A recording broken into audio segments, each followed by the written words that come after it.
প্রধান বক্তা হিসেবে ওয়াজ ফরমাইবেন এবং তাফসীর পেশ করবেন আন্তর্জাতিক খ্যাতিসম্পন্ন মুফাসসিরে কোরআন, বিশিষ্ট ইসলামী চিন্তাবিদ, মিডিয়া ব্যক্তিত্ব আল্লামা তারেক মনোয়ার, খতিব, দক্ষিণ লন্ডন জামে মসজিদ, ইংল্যান্ড।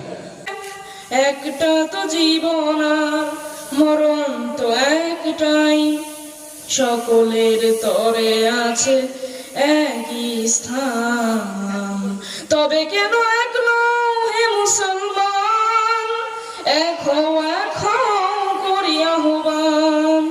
তবে কেন এক নও হে মুসলমান, এখো এখো করি আহ্বান।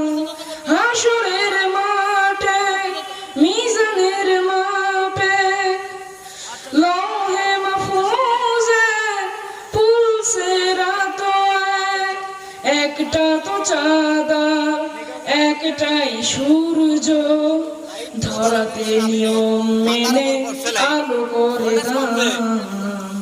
তবে কেন এক নও হে মুসলমান, এখো এখো করি আহ্বান।